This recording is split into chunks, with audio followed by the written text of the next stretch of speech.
പ്രിയപ്പെട്ട സഖാക്കളെ, സുഹൃത്തുക്കളെ, എനിക്ക് മലയാളം അറിയില്ല. എൻ്റെ മാതൃഭാഷ തെലുങ്കാന. ಅದಕ್ಕೆ ನಾನು ಇಂಗ್ಲೀಷ್లో ಸಂಸಾರಿಕರೇ. Comrade Karim he'll translate. So the president of today's meeting, KP Ramanani, the large number of ministers, leaders of political parties, secretaries, leaders of social organization, and leaders of various movements that are there on the dais, with respect to all of them, and my dear brothers and sisters. This is a very unique and a very important initiative that has been taken to organize this sort of a seminar or a meeting or a discussion in order to maintain the plurality that we have in our country. It is not only diversity, it is plurality. And the difference between the two is that diversity is differences in the way we operate, we behave, we organize, but plurality is recognition of different groups and different sets of people who cohabit and live together. So therefore, this is, I think, a meeting where this plurality of India will be addressed, which is our rich heritage, and that has to be maintained. ഇന്നത്തെ അധ്യക്ഷൻ, വേദിയിലുള്ള മന്ത്രിമാർ, സാമൂഹ്യ സംഘടനാ നേതാക്കൾ, മറ്റ് പ്രമുഖരായ സുഹൃത്തുക്കൾ, സഹോദരീ സഹോദരന്മാരെ, വളരെ പ്രധാനപ്പെട്ട ഒരു സമ്മേളനത്തിലാണ് നാം പങ്കെടുത്തുകൊണ്ടിരിക്കുന്നത്. ഇന്ത്യ രാജ്യത്തിൻ്റെ വൈവിധ്യങ്ങൾ സംരക്ഷിക്കപ്പെടുക എന്നത് വളരെ പ്രധാനമാണ്.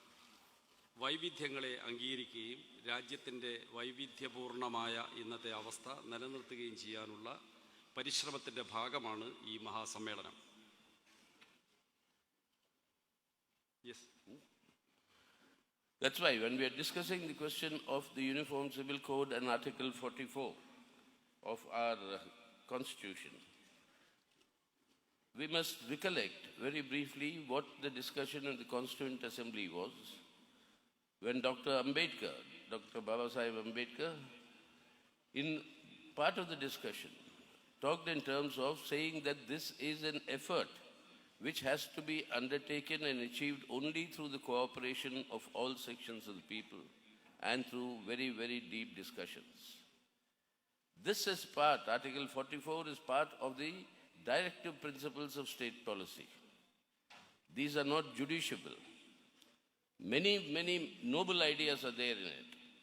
And in fact, 43A talks of what Comrade Karim is very adequately advocating, of workers' participation in management.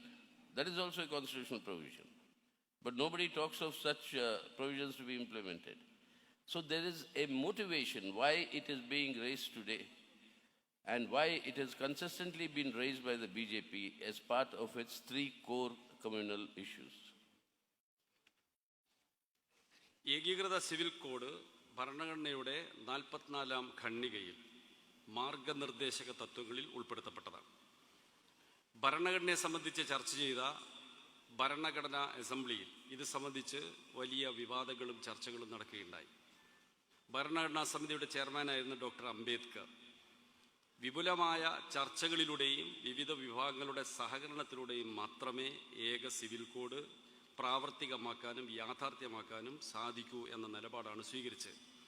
അതിൻ്റെ അടിസ്ഥാനത്തിലാണ് അത്തരമൊരു അന്തരീക്ഷം സൃഷ്ടിക്കപ്പെടുന്നതിനു വേണ്ടി ഈ പ്രശ്നം ഭരണഘടനയുടെ ഡയറക്റ്റീവ് പ്രിൻസിപ്പിൾസിൽ, മാർഗനിർദ്ദേശക തത്വത്തിൽ ഉൾപ്പെടുത്തപ്പെട്ടത്. ഇതുപോലെ മറ്റൊട്ടനേക വിഷയങ്ങളും മാർഗനിർദ്ദേശക തത്വങ്ങൾ ഉൾപ്പെടുത്തിയിട്ടുണ്ട്. അതിലൊന്ന് ഉദാഹരണം പറഞ്ഞാൽ 43A, വ്യവസായങ്ങളിൽ തൊഴിലാളി സംഘടനാ പ്രതിനിധികൾക്ക് അല്ലെങ്കിൽ തൊഴിലാളി പ്രതിനിധികൾക്ക് മാനേജ്മെൻറ്റിൽ പങ്കാളിത്തം നൽകുക എന്ന ആശയം മുന്നോട്ട് വച്ചിട്ടുണ്ട്. അത് നടപ്പാക്കാൻ എന്തുകൊണ്ടാണ് ധൃതി കാണിക്കാത്തത്? ഇത് വ്യക്തമായും ഒരു രാഷ്ട്രീയ പദ്ധതിയുടെ ഭാഗമാണ്. When this Modi government assumed office in 2014, in 2016, under his directions, the Law Commission, then the 21st Law Commission, Yes. the last Law Commission, it conducted an exercise on the issue of Uniform Civil Code. For 2 years, talking to all sections and all stakeholders, it came to a final conclusion in 2018. I'll read out the crucial part of their report. And I'm quoting from the report, quote, while diversity of Indian culture can and should be celebrated, specific groups or weaker sections of the society must not be disprivileged in the process. Resolution of this conflict does not mean abolition of difference. This commission has therefore dealt with laws that are discriminatory rather than providing a uniform civil code, which is, I underline, which is neither necessary nor desirable at this stage. Most countries are now moving towards recognition of difference, and the mere existence of difference does not imply discrimination, but is indicative of a robust democracy, unquote. The CPIM endorses this position, and we agree and we uphold this is the understanding that must prevail in the country. Modi government 2014 അധികാരത്തിൽ വന്നതിന് ശേഷം 2016 സർക്കാർ നിയോഗിച്ച നിയമ commission ഈ വിഷയം സംബന്ധിച്ച് uniform civil code സംബന്ധിച്ച് രാജ്യത്ത് വിപുലമായ ചർച്ചകൾ സംഘടിപ്പിക്കുകയുണ്ടായി. ബന്ധപ്പെട്ട എല്ലാവരിൽ നിന്നും അഭിപ്രായങ്ങൾ കേട്ടു. അതെല്ലാം പരിശോധിച്ചുകൊണ്ട് 2 വർഷത്തിന് ശേഷം 2018 അവരുടെ റിപ്പോർട്ട് സമർപ്പിച്ചു. ആ റിപ്പോർട്ടിൽ അവർ വ്യക്തമായി ചില കാര്യങ്ങൾ ചൂണ്ടിക്കാണിച്ചിട്ടുണ്ട്. ഒന്ന്, നമ്മുടെ രാജ്യത്തിൻ്റെ വൈവിധ്യപൂർണമായ അവസ്ഥ.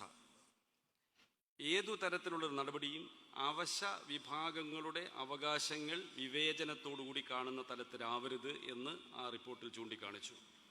മാത്രമല്ല, ഫൈനലായി ഒരു കൺക്ലൂഷൻ എന്ന നിലയിൽ, ഒരു അന്തിമ അഭിപ്രായം എന്ന നിലയിൽ അവർ പറഞ്ഞു, യൂണിഫോം സിവിൽ കോഡ് ഇന്നത്തെ സാഹചര്യത്തിൽ ആവശ്യമില്ല, അഭികാമ്യവുമല്ല.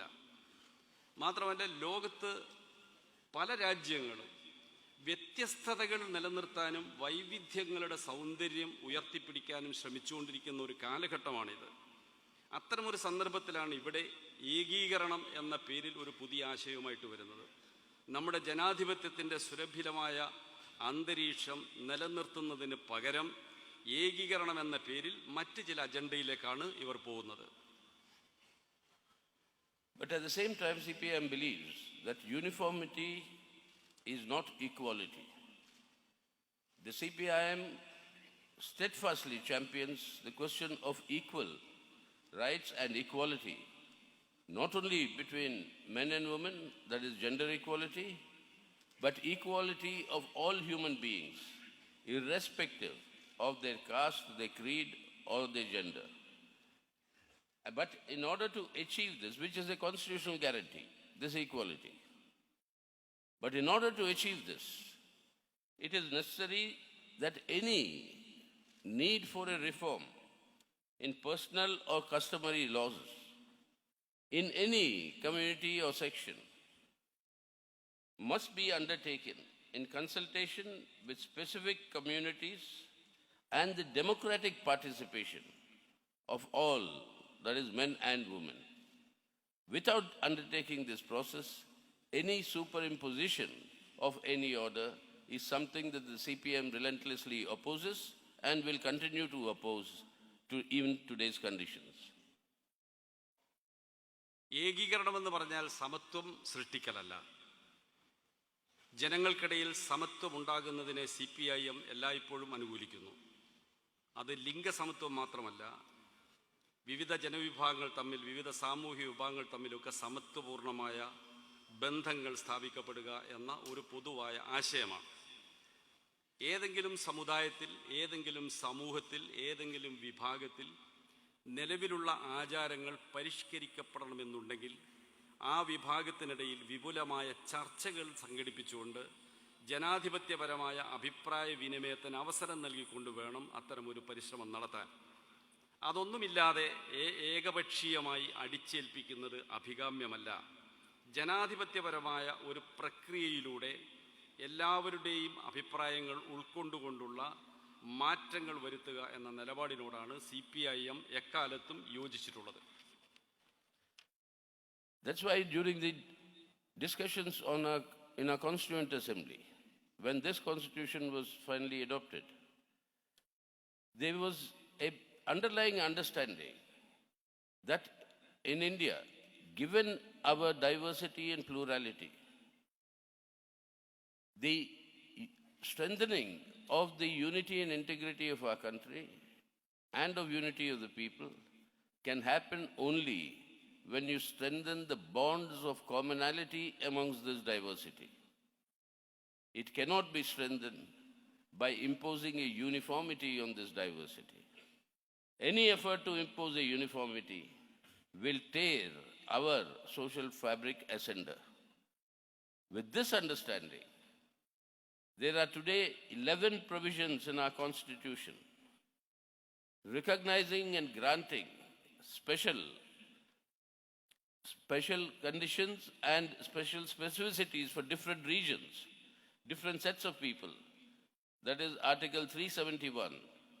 And then from 371A to 371J, various sections of our country, various parts, their people have different protection of different type of rights.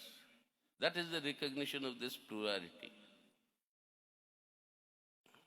ഭരണഘടന ചർച്ച ചെയ്യപ്പെടുന്ന സന്ദർഭത്തിൽ തന്നെ ഇന്ത്യയിലെ വൈവിധ്യങ്ങൾ, വ്യത്യസ്ത ജനവിഭാഗങ്ങൾ, വ്യത്യസ്ത സാമൂഹിക വിഭാഗങ്ങളുടെ എല്ലാം നിലനിൽപ്പ് വളരെ ഗൗരവമായ തരത്തിൽ ചർച്ച ചെയ്യപ്പെട്ടിരുന്നു.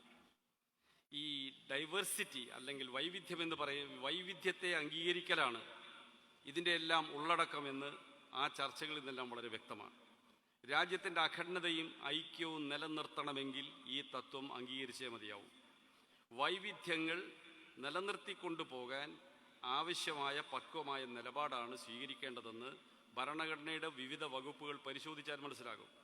11 വകുപ്പുകളിലായി ഓരോ പ്രത്യേക വിഭാഗത്തെ സംരക്ഷിക്കുന്ന വ്യക്തമായ വ്യവസ്ഥകൾ ഭരണഘടന ഉൾച്ചേർത്തിട്ടുണ്ട്.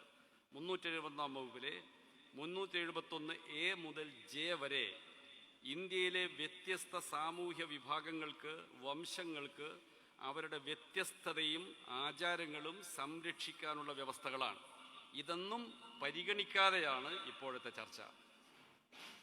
And then you have from Articles 25 to 30, the 6th schedule under Article 244, the 5th schedule which gives Gram Sabhas for the tribal areas. All these constitutional provisions exist today as law in our country, and that is the recognition of our plurality.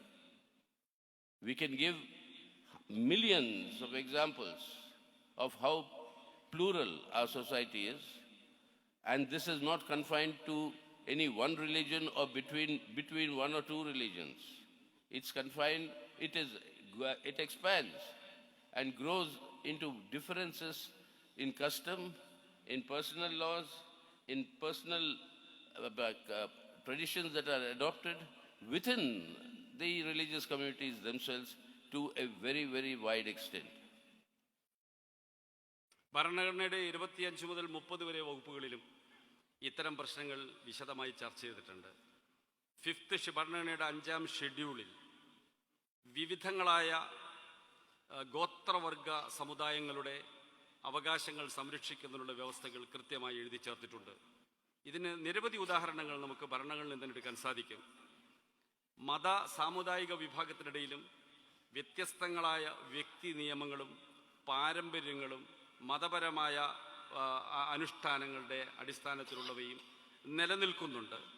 ഇതെല്ലാം ചേർന്നതാണ് നമ്മുടെ രാജ്യത്തിൻ്റെ വൈവിധ്യങ്ങളുടെ ഏകാത്മകമായ അല്ലെങ്കിൽ ഐക്യപൂർണമായ അവസ്ഥ.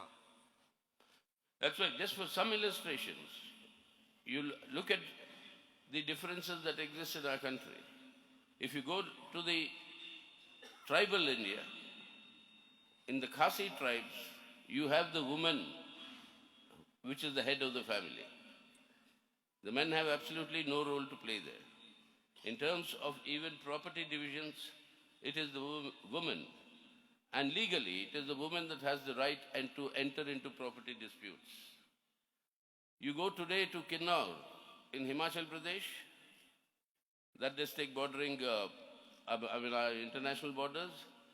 In that district, the tradition is that every woman will have 5 husbands, like Draupadi did in the Mahabharata. That tradition is continued and followed till now, and it's accepted under law. And you have, even within the Hindu community, so much of difference in terms of the customs that are followed, which are actually legally valid today. I'll tell you one personal incident. I am born into a family where my mother's brother could have married me if I was a girl. My maternal uncle can marry the maternal niece. That is allowed. So the story goes that my maternal uncle, who retired as a distinguished IAS officer, who served as the Chief Secretary of United Andhra Pradesh, when I was being born, was telling my mother to produce a daughter so that he can marry. But then I turned out to be a son, but that is a different story. But the point is, the same practice is taboo in very nearby, within the same Hindu community. You go next door. I was born in today's Chennai, Madras. There in that society, you can marry your first cousin. But in my, community, marrying your first cousin is incest or a crime. In their community, marrying the maternal niece or an uncle is a crime. Now, what are these laws? They're all part of the same Hindu community. So what is this uniformity that is being talked of?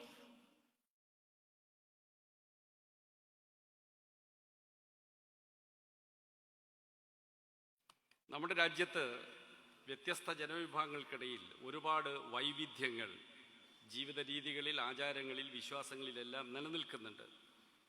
ഒരു ഉദാഹരണത്തിന് ഗോത്രവർഗ വിഭാഗങ്ങൾക്കിടയിൽ കുടുംബത്തിൻ്റെ നാഥ സ്ത്രീയാണ് എന്ന് സങ്കല്പിക്കുന്ന വിഭാഗങ്ങളുണ്ട്, India രാജ്യത്തുണ്ട്.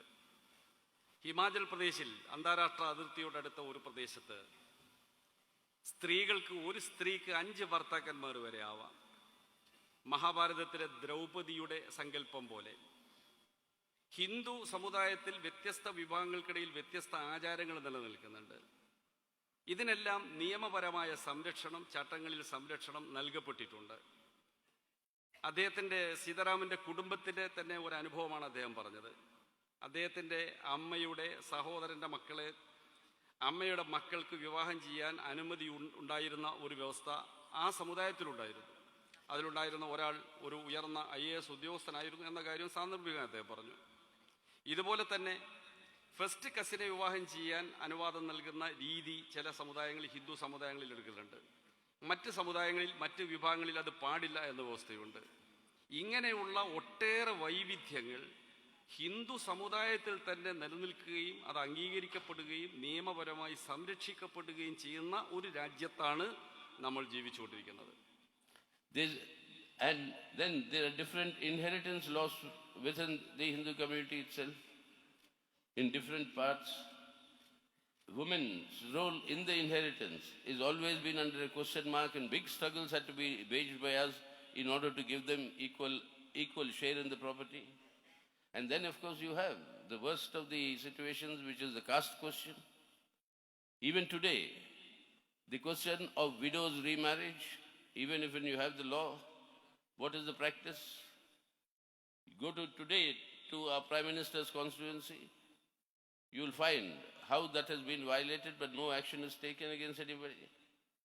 Or for that matter, the honor killings that take place today against inter-caste marriages, when our youth want to marry each other, If their caste is different, there are Khap panchayats that sit and decide punishment, which is outside of the matter of your law.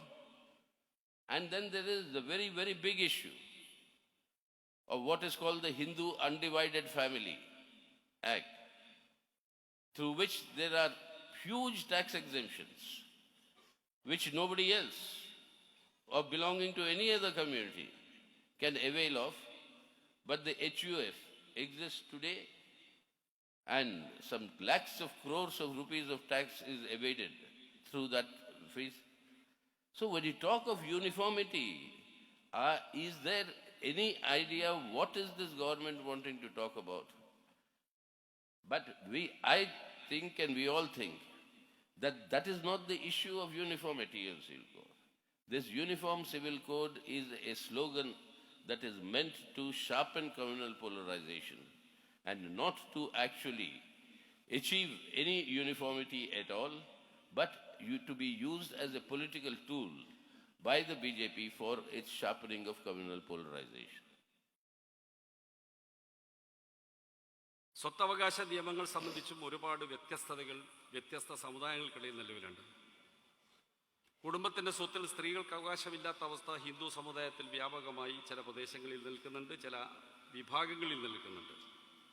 വിധവകൾക്ക് പുനർവിവാഹത്തിനുള്ള അവകാശം സംബന്ധിച്ചും വ്യത്യസ്തമായ നിലപാടുകൾ ഹിന്ദു സമുദായത്തിലും മറ്റ് പല സമുദായങ്ങളിലും നിലനിൽക്കുന്നുണ്ട്.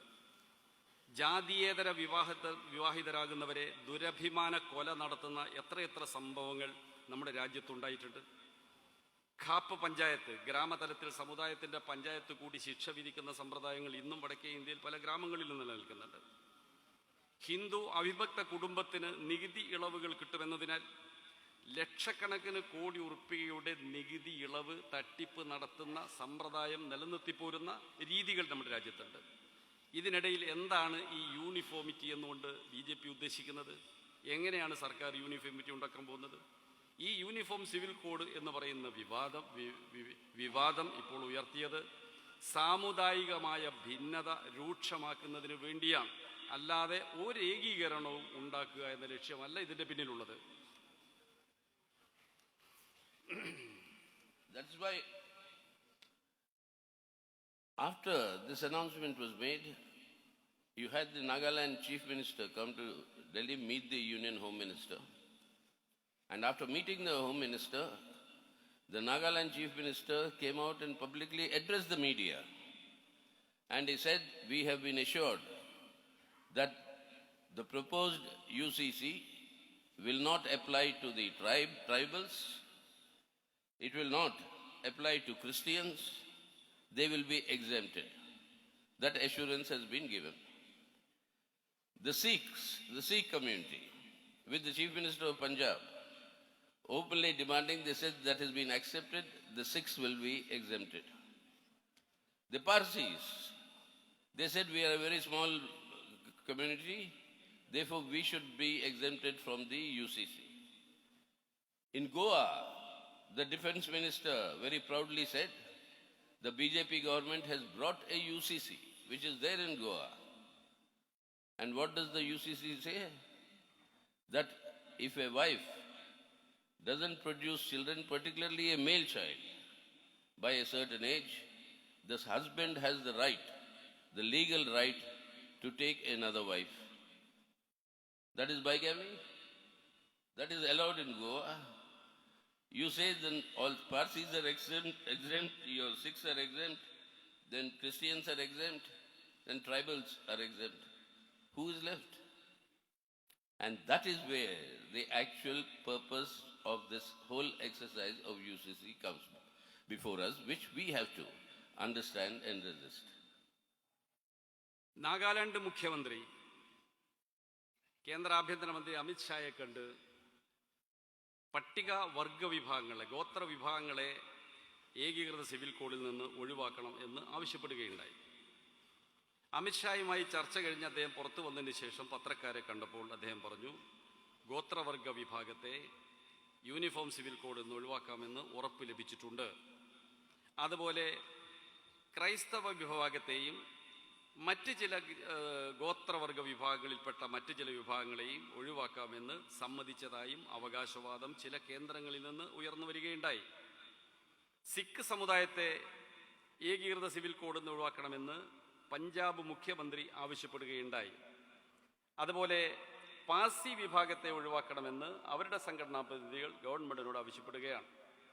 ഗോവയിൽ BJP government ഏകീകൃത civil code രൂപീകരിച്ചിട്ടുണ്ടെന്നും അതുകൊണ്ട് അവിടെ നേരത്തെ ഉള്ളത് നിലനിൽക്കുമെന്ന വിധത്തിൽ കേന്ദ്ര ആഭ്യന്തരമന്ത്രി വളരെ അഭിമാനപൂർവ്വം പറയുകയുണ്ടായി. അവിടെ ഹിന്ദു സമുദായത്തിൽപ്പെട്ടവർക്ക് പുനർവിവാഹം ചെയ്യുന്നതിലൊക്കെ ചില പ്രത്യേക അവകാശങ്ങൾ നിലനിൽക്കുന്നുണ്ട്.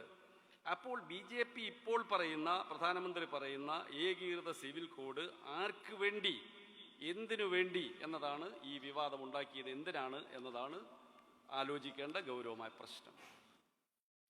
That is why rejecting the 21st Law Commission recommendation that I read out earlier at the beginning, in 2022,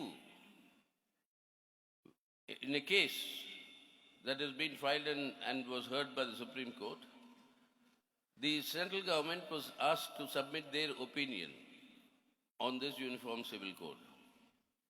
And in an affidavit, in a central government affidavit, the Modi government submitted to the Supreme Court that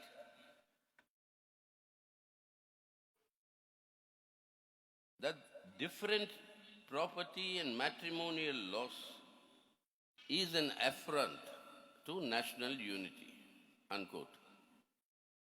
What are these different laws that are affront to national unity? The affidavit does not spell out.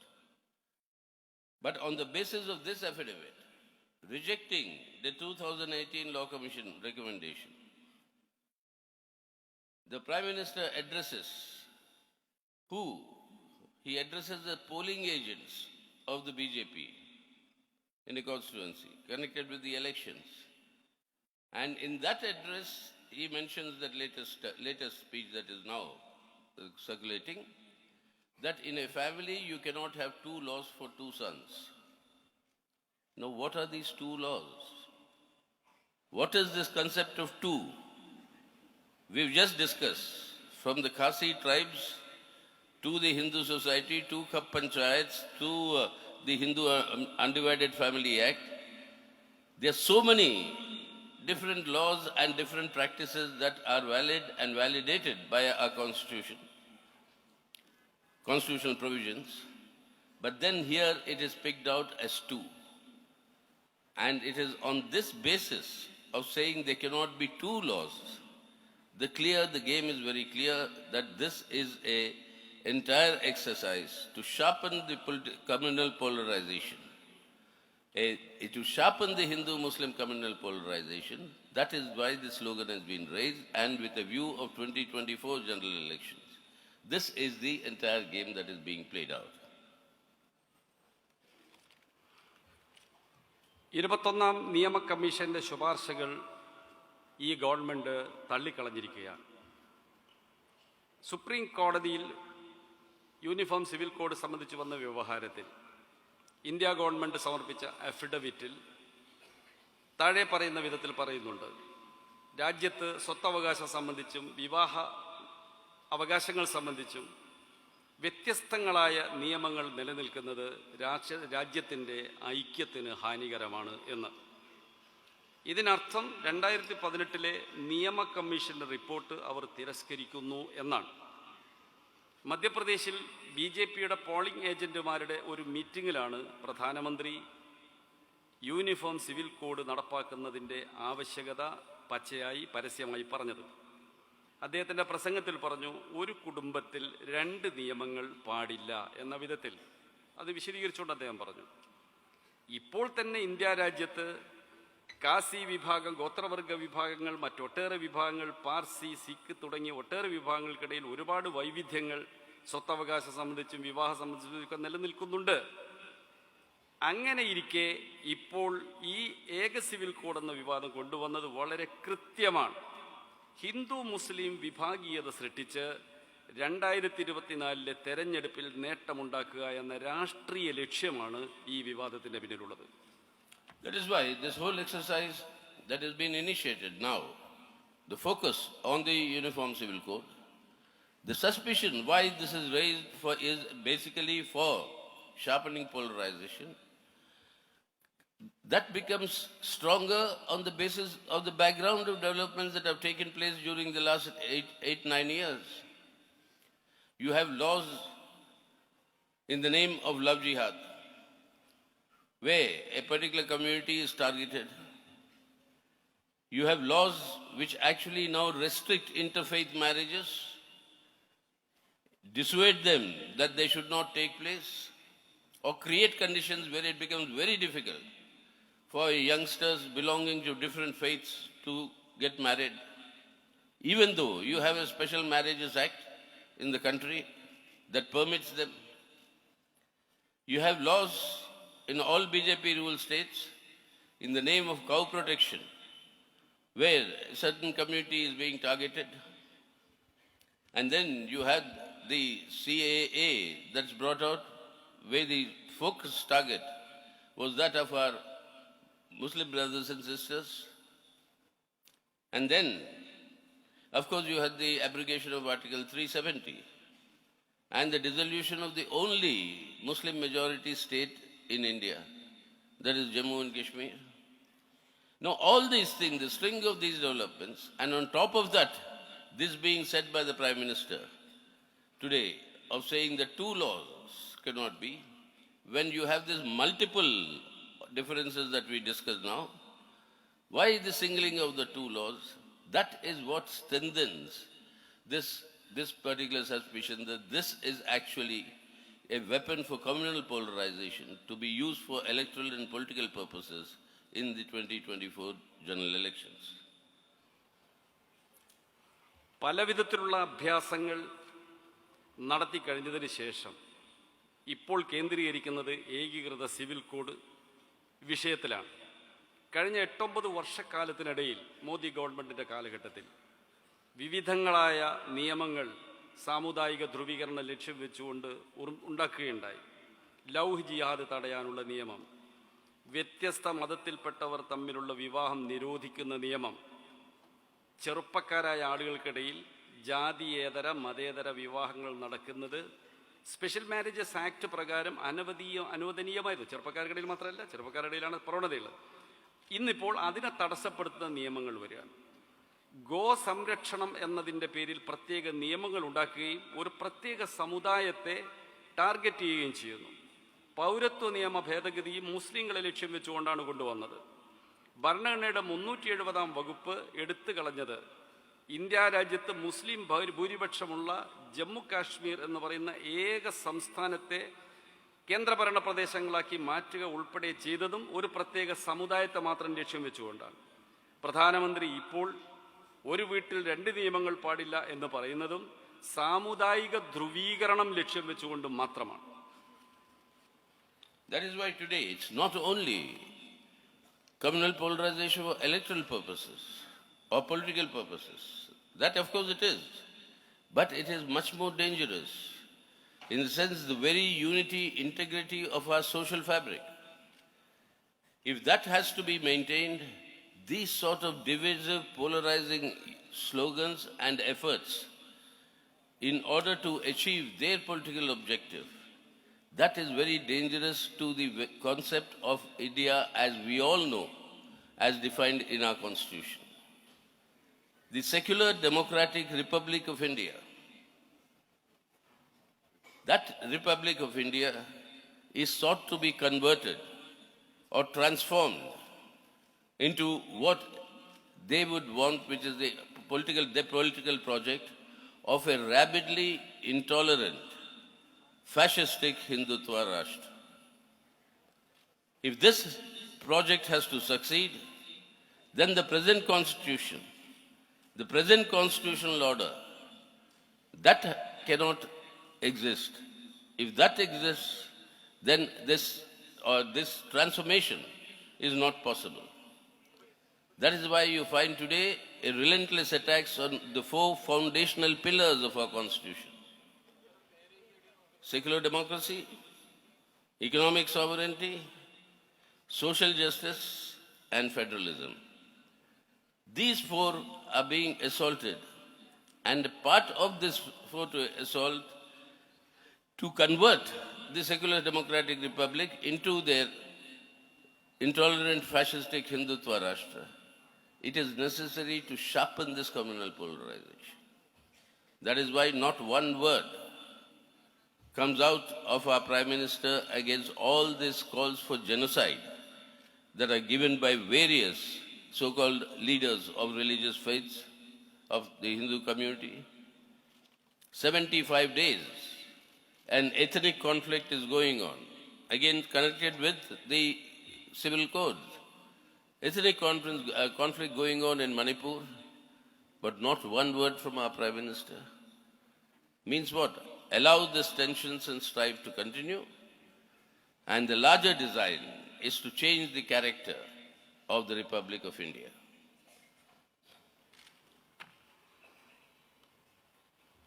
Election ലക്ഷ്യം വെച്ചുകൊണ്ടുള്ള ഈ സാമുദായിക ധ്രുവീകരണത്തിനുള്ള പരിശ്രമം വെറുമൊരു തെരഞ്ഞെടുപ്പ് പ്രശ്നം മാത്രമല്ല, നമ്മുടെ രാജ്യത്തിൻ്റെ സാമൂഹ്യ ഘടനയെ തന്നെ മാറ്റം വരുത്തുന്ന അതീവ ഗുരുതരമായൊരു പ്രശ്നമാണ്. വൈവിധ്യങ്ങളുടെ ഐക്യത്തോടെയുള്ള ഈ രാജ്യത്തിൻ്റെ നിലനിൽപ്പ് അപകടപ്പെടും. അത് ഇന്ത്യ എന്ന നമ്മുടെ സങ്കല്പത്തെ തന്നെ അങ്ങേയറ്റം ദുർബലമാക്കും. മതനിരപേക്ഷ ജനാധിപത്യ രാഷ്ട്രമായ ഇന്ത്യയുടെ നിലനിൽപ്പ് തന്നെ അപകടം വരുത്തുന്നതാണ് ഈ പുതിയ നീക്കങ്ങൾ. ഈ ഹിന്ദുത്വ രാഷ്ട്രത്തിലേക്ക്, ഒരു ഫാസിസ്റ്റ് ഹിന്ദുത്വ രാഷ്ട്രം ലക്ഷ്യം വെച്ചുകൊണ്ടുള്ള പോക്കാണ് ഈ പോക്കെന്ന് നമുക്ക് കാണാൻ പറ്റും. ഇത് ഭരണഘടനയുടെ 4 അടിസ്ഥാന തൂണുകളെ തകർക്കുന്നതാണ്. 1, മതനിരപേക്ഷതയുടെ അടിസ്ഥാനത്തിലുള്ള വൈവിധ്യങ്ങളെ അംഗീകരിക്കൽ. 2, സാമ്പത്തികമായ നമ്മുടെ പരമാധികാരം. 3, സാമൂഹ്യ നീതി.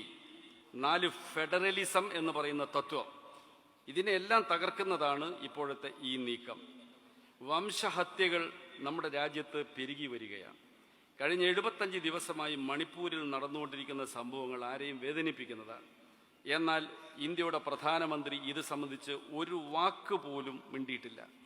ഓരോ സംസ്ഥാനത്തിൻ്റെയും പ്രദേശത്തിൻ്റെയും രാഷ്ട്രീയ സ്വഭാവത്തെ തന്നെ മാറ്റി തീർക്കാൻ കഴിയാവുന്ന വിധത്തിലുള്ള ഒരു അജണ്ടയാണ് ഇതിലൂടെയെല്ലാം വെളിപ്പെട്ടു വരുന്നത്.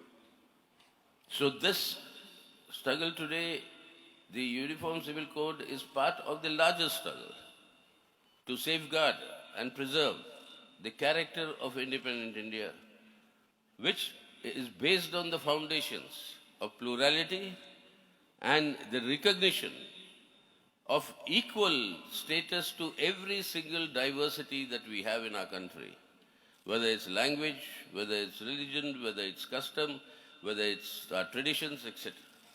That sort of an India which we have to build, that is being destroyed, and this is part of that larger agenda.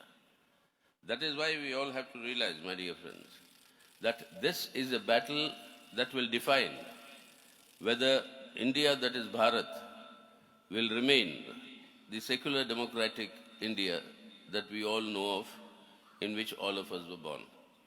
This is the larger political battle, and that is why the CPIM is very clear.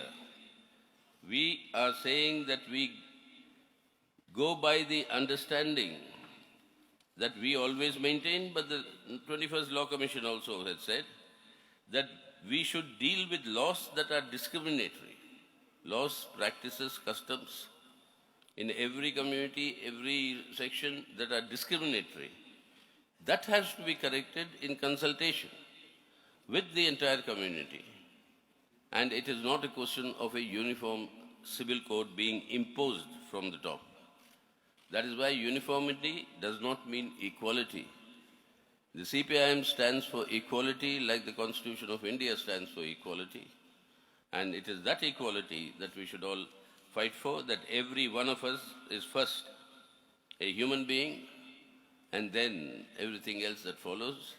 And that is why I'm so glad that this is taking place in Kerala, and that too in Calicut, because I've always been proud since I've come into politics, half a century ago, I've always been proud of one fact, that wherever I traveled in India, and I've traveled all over India, but the only place where I go, where nobody asks me, what is my religion?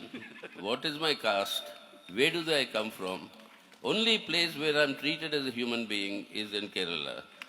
And it is that equality of the human beings that has to be maintained. And all these sort of slogans that try to divide and disrupt this, that has to be relentlessly fought. The CPIM assures you all that we have always fought that and will continue to fight it. And together, Kerala must lead and show the way to the rest of the country to safeguard India today, the secular democratic character of the Indian Republic, so that we can change India for a better India tomorrow for all our people. So thank you very much for your time. Thank you, Karim.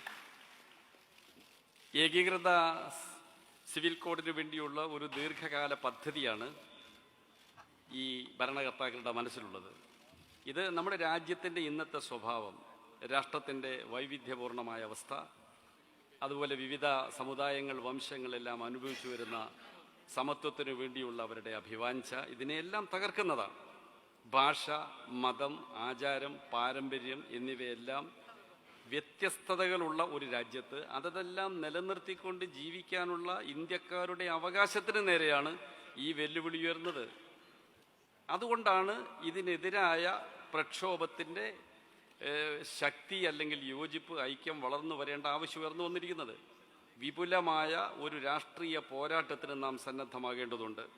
CPIM അത്തരം ഒരു പോരാട്ടത്തിന് നേതൃത്വപരമായ പങ്ക് വഹിക്കാൻ പഴയ കാലഘട്ടത്തിലെ പോലെ തന്നെ സന്നദ്ധമാണ്. നിയമങ്ങൾ, ആചാരങ്ങൾ, സമ്പ്രദായങ്ങൾ ഇതൊന്നും സമുദായത്തിനുള്ളിൽ ഏതെങ്കിലും വിവേചനപരമായി തോന്നലുണ്ടാവുന്നുണ്ടെങ്കിൽ ആ സമുദായത്തിൻ്റെ ഉള്ളിൽ നിന്ന് തന്നെയാണ് പരിഷ്കരണ നടപടികൾ ആരംഭിക്കേണ്ടത്. വെളിയിൽ നിന്ന് നിയമങ്ങൾ ഉണ്ടാക്കി ഏകീകരണത്തിന് വേണ്ടി നടത്തുന്ന ഏത് പരിശ്രമവും എല്ലാ ജാതി, മത, വംശ വിഭാഗങ്ങൾക്കും തുല്യതയോടുകൂടി ജീവിക്കാനുള്ള ഇന്ത്യയിലെ അവരുടെ പൗരൻ എന്ന അവകാശത്തെ നിഷേധിക്കലാണെന്നാണ് ഞങ്ങൾ കണക്കാക്കുന്നത്. അവസാനമായി, ഇവിടെ വരാനും ഇങ്ങനെ ഒരു പരിപാടിയിൽ പങ്കെടുക്കാനും കഴിഞ്ഞതിന് എനിക്കതിയായ സന്തോഷമുണ്ട്. ഇത്തരമൊരു സെമിനാർ നടത്താൻ കോഴിക്കോട് വേദിയായതിൽ സന്തോഷിക്കുന്നു. രാജ്യത്തെവിടെയും രാഷ്ട്രീയ പ്രവർത്തനം എന്ന നിലയിലും പണ്ട് വിദ്യാർത്ഥി പ്രവർത്തകൻ എന്ന നിലയിലും ഞാൻ സഞ്ചരിക്കുന്ന കാലത്ത് കേരളത്തിൽ എവിടെ വന്നാലും ജാതി ഏതാണ്, മതമേതാണ് എന്ന് എന്നോട് ഇന്ന് വരെ ഒരാളും ചോദിച്ചിട്ടില്ല. അതാണ് കേരളത്തിൻ്റെ പ്രത്യേകത. ആ കേരളത്തിൽ കോഴിക്കോട് ഇത്തരമൊരു മഹാസമ്മേളനം യൂണിഫോം സിവിൽ കോഡ് എന്ന ഈ ആശയത്തിനെതിരെ, ഫാസിസ്റ്റ് ആശയത്തിനെതിരെ സംഘടിപ്പിക്കാൻ കഴിഞ്ഞതിനെ ഞാൻ അനുമോദിക്കുന്നു. കേരളം ഇന്ത്യ രാജ്യത്തിന് വഴികാട്ടുകയാണ് എന്നാണ് എൻ്റെ അഭിപ്രായം. ഇത് രാജ്യത്താകെ പ്രചോദനമായി ഇതുപോലുള്ള സംരംഭങ്ങൾ ആരംഭിക്കാൻ ഇടയാക്കും എന്നും ഞാൻ കരുതുന്നു. എല്ലാവർക്കും നന്ദി.